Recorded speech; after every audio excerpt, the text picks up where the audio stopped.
bersama SB Movie. Di video kali ini, SB Movie akan mendongeng film aksi gelut-gelutan berjudul The Drunken Prodigy yang dirilis pada tahun 2024. Film ini menceritakan tentang seorang anak bangsawan yang sangat menyukai seni bela diri sejak dari kecil, di mana ia harus kehilangan seluruh hartanya hanya untuk menyelamatkan seorang wanita. Bagaimana keseruan kisah filmnya? Oke guys, tak perlu berlama-lama, langsung saja kita sikat alur ceritanya. Film dimulai di sebuah kota bernama Changli, dan kita diperlihatkan seorang anak bangsawan bernama Lin Yao dan asisten pribadinya bernama Lin Xing. Di mana Lin Yao di sini sangat menyukai seni bela diri dan percaya jika dirinya takkan pernah terkalahkan. Yang terlihat kali ini, Lin Yao akan menunjukkan kemampuannya di hadapan semua orang melalui turnamen bela diri yang sengaja diadakan langsung oleh ayahnya. Tak butuh waktu lama, Lin Yao mendapatkan lawan, yaitu seorang pemuda bernama Zhao Biao. Lin pun dengan senang hati akan meladeni pria tersebut. Dan benar saja, dengan sangat mudah, Lin Yao berhasil mengalahkan Zhao Biao.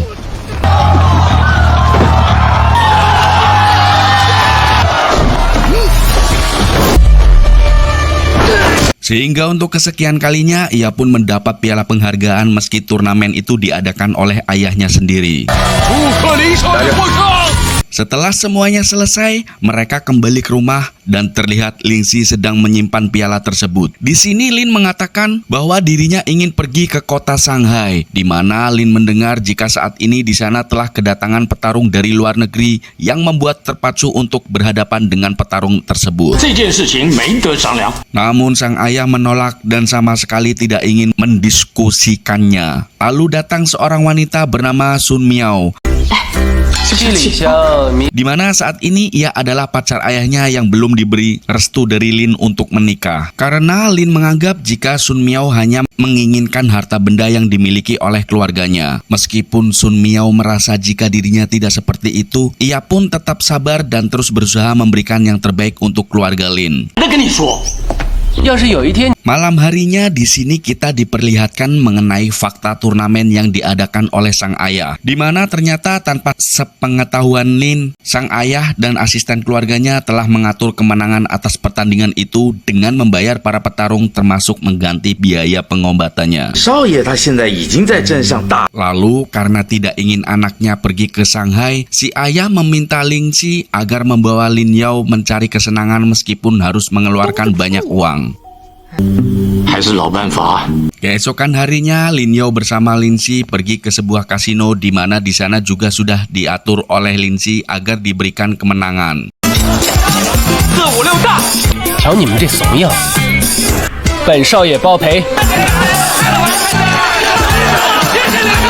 Setelah puas bermain judi, Lin Yao diajak Lin Xi pergi ke sebuah kafe untuk mendengarkan musik. Setibanya di sana, Lin Yao seketika tertarik kepada seorang wanita yang ada di tempat itu. Lalu ia pun menghampirinya untuk berkenalan. Namun terhenti oleh ibu-ibu yang mengaku sebagai atasannya. Wanita itu bernama Qin Shuang.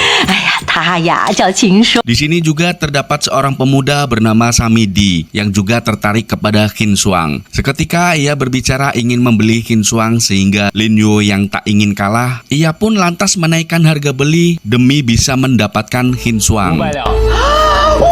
Samidi yang merasa tersaingi, dia pun menyuruh anak buahnya untuk menghajar Lin Yao.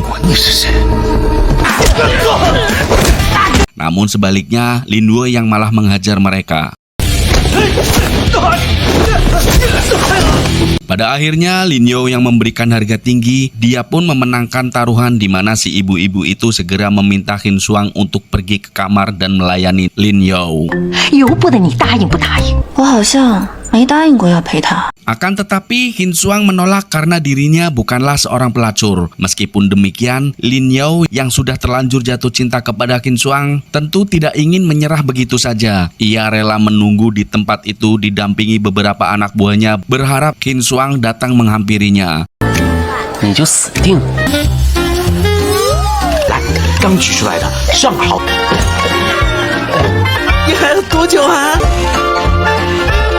Setelah beberapa hari, akhirnya Lin Yao dijemput oleh Qin Shuang karena merasa kasihan dan langsung mengajak pergi ke dalam kamar.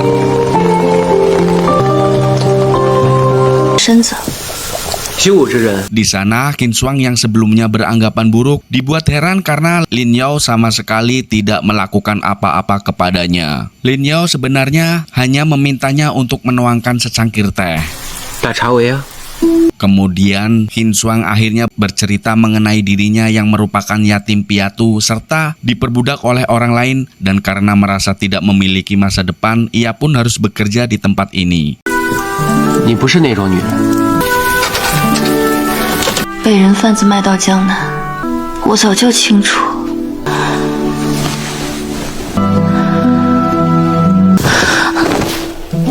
Keesokan paginya, Lin Yao menceritakan tentang Qin Shuang kepada ayahnya, di mana ia meminta izin untuk menikahinya. Akan tetapi permintaan itu ditentang oleh ayahnya, karena sang ayah tidak ingin Lin Yao memilih calon istri yang tidak diketahui asal-usulnya. Selain itu, dia juga wanita micet.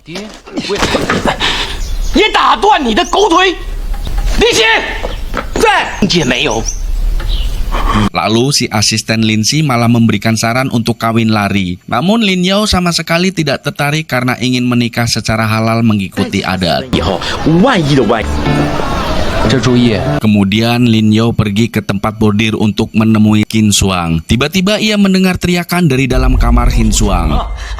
Lalu Lin pun segera masuk untuk memastikan, dan ternyata di dalam sudah ada Samidi yang berniat mencicipi tubuh Qin Shuang secara paksa. Lin Yao yang melihat itu pun langsung memberikan pelajaran, dan akhirnya tanpa sengaja Qin Shuang menusuk jantung Samidi hingga tewas. Qin Shuang yang mengetahui bahwa Samidi ini adalah anak dari sang jenderal tentu saja membuatnya semakin khawatir akan nasibnya.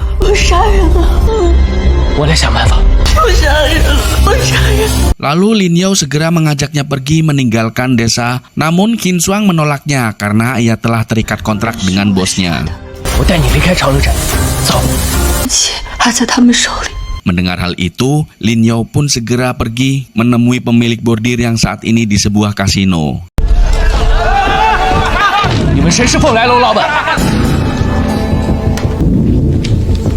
Sesampainya di tempat kasino, Lin Yao menemui seorang bos bernama Supri. Dia bermaksud menebus kontrak Qin Shuang agar bisa membawanya pergi dari sana. Akan tetapi di sini Supri meminta tebusan sebesar 50.000 perak yang membuat Lin semakin sulit. Karena harga yang diberikan cukup tinggi, Lin Yao pun mengajaknya taruhan dan berjanji akan menaikkan harganya menjadi 2 kali lipat apabila ia kalah dalam taruhan tersebut. Mendengar itu, Supri pun tertarik dan setuju mengikuti permainannya, di mana ia memilih permainan koprok.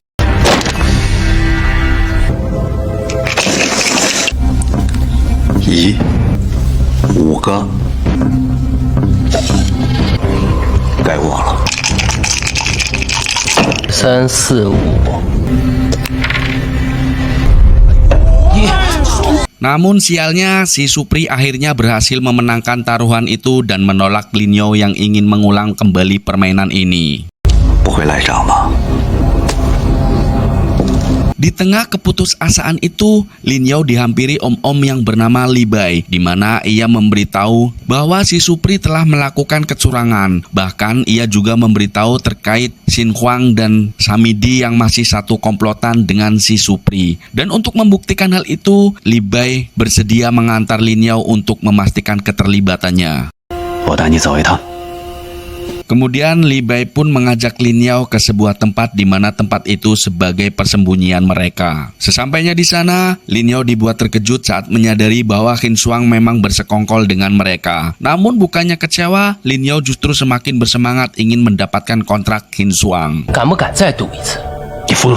Karena Lin Yao beranggapan jika Qin Shuang hanya diperalat oleh si Supri. Dan Lin Yao pun kembali mengajak taruhan, di mana kali ini Lin Yao akan bertarung dengan salah satu dari mereka. Dan dengan sangat pedenya, Lin Yao mempertaruhkan semua hartanya. Bahkan kandang bebek sama kandang jangkriknya pun ikut dipertaruhkan karena beranggapan ini akan menang.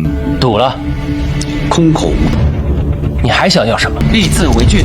Keesokan harinya saat pertandingan akan dimulai, Lin Yao kembali dibuat terkejut karena orang yang akan menjadi lawannya saat ini adalah Li Bai.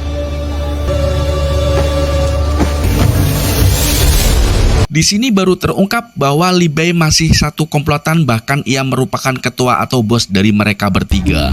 你们是一伙的。 Namun karena surat perjanjian telah disepakati, Lin Yao pun tak dapat mundur begitu saja dan dia tetap merasa yakin jika dirinya akan memenangkan pertarungan ini. Dan gelut pun terjadi.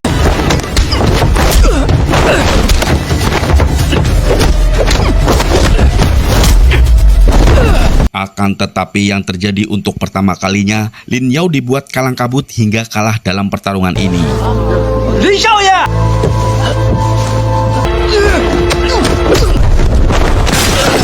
Setelah pertarungan itu, kita diperlihatkan di rumah kediaman keluarga Lin, di mana Lin Yao babak belur belum bisa menceritakan kepada ayahnya mengenai harta keluarga yang telah ia gunakan untuk taruhan. 爹，想着去大上海闯。 Tak lama Li Bai bersama komplotannya datang ke rumah, di mana mereka bermaksud untuk mengambil alih harta serta rumah milik keluarga Lin. Dan di sini terungkap bahwa Lin Si kini berpihak kepada Li Bai yang kemudian memberitahu apa yang terjadi kepada ayah Lin Yao.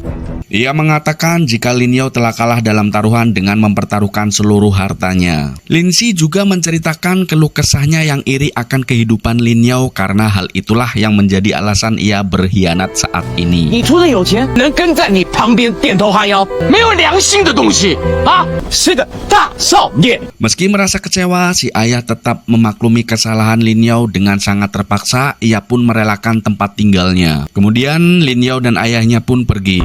以诚信为本，请吧。 Saat dalam perjalanan, Lin Yao dan ayahnya tetap berusaha tertawa gembira meski sebenarnya belum memiliki tujuan, di mana Lin Yao hanya bisa meminta maaf atas kecerobohan yang membuat nasib mereka seperti ini. Sementara itu di tempat kediaman keluarga Lin, Li Bai dan rekannya ternyata masih memiliki tujuan tertentu yang sebenarnya mereka sedang mencari harta karun peninggalan keluarga Lin, di mana harta karun tersebut diduga terkubur di bawah tanah. Karena takut jika Lin Yao dan ayahnya mengetahui hal ini, Li Bai pun meminta Qin Shuang untuk menghabisi mereka.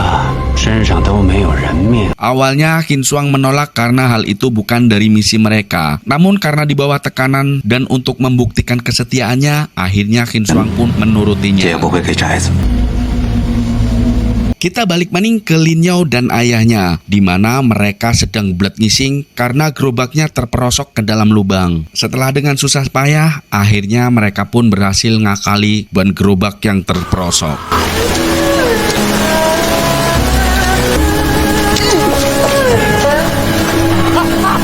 Pada saat itu juga terlihat dua orang menunggangi kuda mengarah ke arahnya. Lin Yao yang menyadari kedatangan mereka dan mempunyai firasat buruk akhirnya menyuruh ayahnya untuk pergi lebih dulu.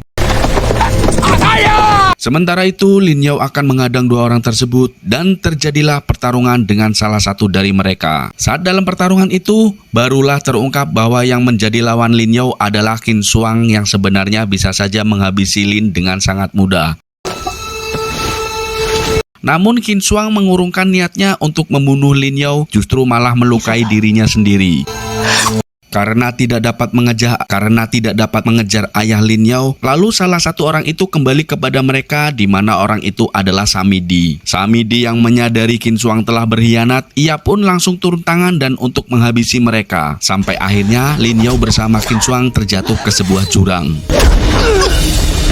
Keesokan harinya di sebuah pedesaan, Lin yang baru saja tersadar langsung menanyakan kondisi Qin Shuang kepada ayahnya, di mana si ayah yang mendengar anaknya terus-menerus menanyakan kondisi Qin Shuang tentu merasa kesal karena wanita itu hanyalah seorang wanita micet. Tak lama Shen Miao datang yang ternyata merupakan pemilik dari kediaman ini, di mana tempat ini juga sebagai toko arak. Sementara itu di tempat lain, Lin Xi terlihat sedang mencari pekerja untuk merenovasi rumah keluarga Lin, di mana Zhao Biao juga ikut untuk bekerja kepadanya. 我去。 Kita kembali lagi kepada Lin Yao di sana. Shen Miao baru tahu ternyata harta keluarga mereka telah dirampas hingga tak tersisa demi menyelamatkan Qin 这 Shuang. 个姑娘， Lin Yao merasa heran di mana sebelumnya ia mengira sudah ahli dalam urusan bela diri, tetapi dapat dikalahkan dengan sangat mudah. Mendengar hal itu, Shen Miao menyarankan kepada Lin Yao untuk mencari guru guna mengasah kembali kemampuan bela dirinya. 你的功夫就好了。 Shen Miao mengatakan jika saat ini orang yang dicari cukup dekat, dan pada saat yang sama datang seorang pengemis di mana Lin Yao mengira bahwa pria itulah yang akan mengajarkan ilmu bela diri yang dimaksud oleh Shen Miao. Namun Shen Miao mengatakan bahwa dirinya lah yang akan mengajarinya. Lin Yao yang mendengar jika Shen Miao akan mengajarinya, tentu saja dia tidak percaya dan malah meninggalkannya begitu saja. 在天边。 谢睡吧。 Tak lama, Lin Yao kembali bertemu dengan Zhao Biao yang waktu itu pernah dikalahkan. Namun kali ini Zhao Biao dengan penuh percaya diri kembali menantang berduel dan mereka pun bertarung. 我是你手下败将啊！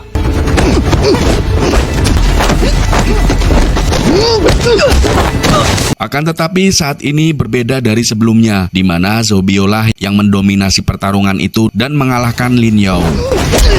Lalu Zhao Biao mengatakan jika dirinya juga ahli bela diri dan pada waktu itu bisa saja mengalahkan Lin Yao apabila tidak dibayar oleh ayahnya untuk mengalah. Sampai akhirnya Shen Miao datang memperlihatkan skillnya yang ia miliki.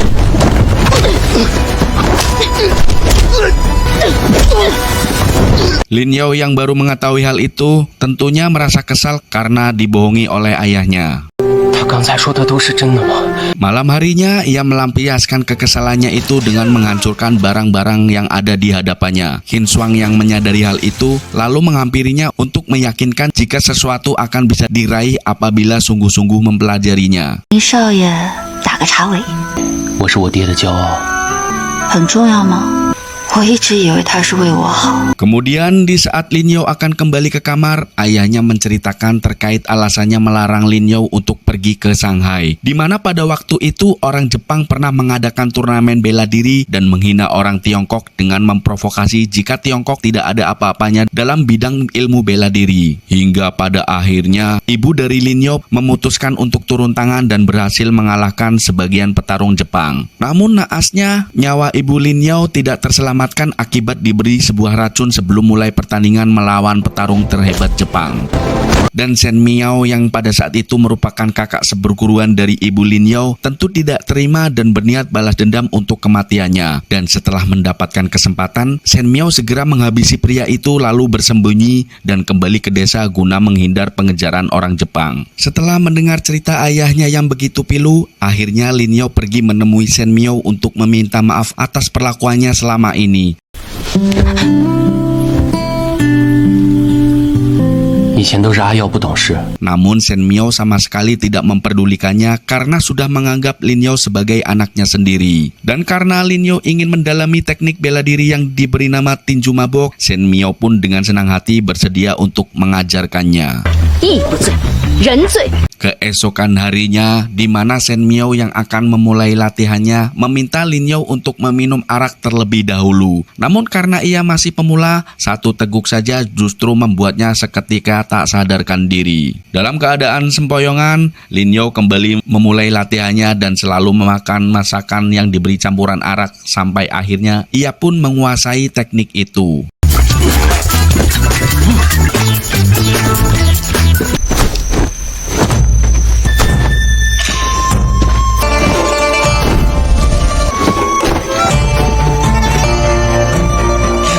Di lain sisi, di tempat kediaman keluarga Lin terlihat Xiao Biao yang bekerja sebagai tukang gali secara tak sengaja mengatakan terkait keberadaan Lin Yao saat ini. Lin Xi yang mendengar hal itu memintanya agar merahasiakan keberadaan Lin Yao dari siapapun karena khawatir jika Li Bai mengetahuinya maka pasti akan memburunya kembali. 那我干活去了。Beberapa hari kemudian setelah melakukan penggalian, akhirnya mereka menemukan sebuah ruangan di bawah tanah. Lalu saat Lin Si hendak memberitahu kabar tentang penemuan itu, sontak terhenti dan tidak sengaja mendengarkan percakapan Li Bai yang akan menghabisi para pekerja jika sudah berhasil menemukan harta karun tersebut. Akan tetapi Lin Si diketahui keberadaannya oleh Li Bai dan sangat cepat Lin Si memberitahu bahwa para pekerja berhasil menemukan sebuah ruangan. Kemudian mereka pun langsung menuju lokasi, namun karena di sana tidak ada emas, Li Bai pun memaksa para pekerja agar terus melakukan penggalian dan Li Bai memberitahu para pekerja jika mereka tidak akan pernah digaji sebelum apa yang diinginkannya berhasil ditemukan. Xiao Biao bersama rekannya yang mendengar hal itu, tentu mereka merasa kecewa dan berniat akan mengakhiri pekerjaannya. Tak lama Supri yang didampingi beberapa orang Jepang tiba-tiba datang. Dan pada saat yang sama, Lin Si kembali tertangkap oleh Samidi karena ingin melarikan diri. Xiao Biao yang merasa dibohongi, dia pun bersikeras untuk berhenti dan pergi. Namun ia harus bertarung dengan pasukan Jepang yang akhirnya Xiao Biao tewas di tangan Li Bai. Dari kejadian itu, sontak membuat para pekerja lainnya ketakutan dan melanjutkan pekerjaan mereka.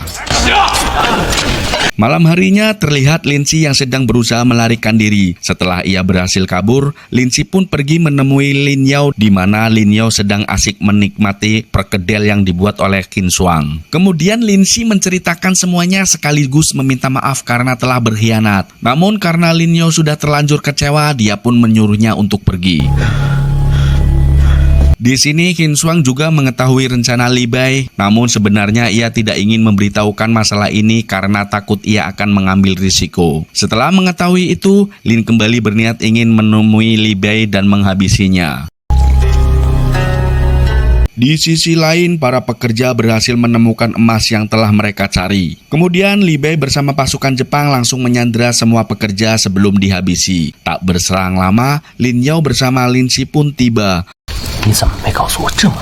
Melihat kedatangan mereka, lalu si Supri meminta anak buahnya untuk menghabisinya. Dan pertarungan pun terjadi.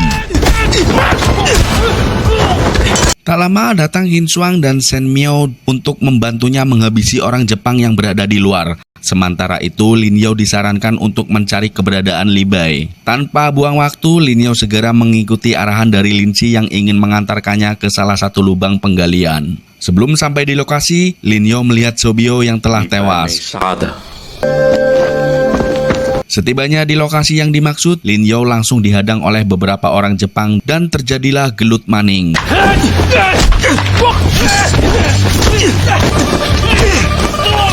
Setelah menumbangkan mereka, Lin Yao harus kembali berhadapan dengan Li Bai yang tentunya lebih mahir dalam bela diri. Sementara itu, Qin Shuang dan Shen Miao disibukkan oleh Samidi dan Supri serta anak buahnya, dan mereka berdua pun berhasil mengalahkannya. Dengan memanfaatkan momen ini, Lin Si segera melepaskan para tawanan agar mereka bisa melarikan diri. Di mana Li Bai yang menyadari hal itu langsung dihentikan oleh Lin Yao agar warga tidak celaka. Namun, ia sendiri benar-benar dibuat kalang kabut oleh Li Bai. Pada detik ini, Lin Yao teringat apa yang telah diajarkan oleh Shen Miao, yaitu menggunakan jurus tinju mabok. Ia pun kembali bangkit dan melakukan gerakan mabok untuk menghadapi Li Bai dan keadaan pun mulai berbalik.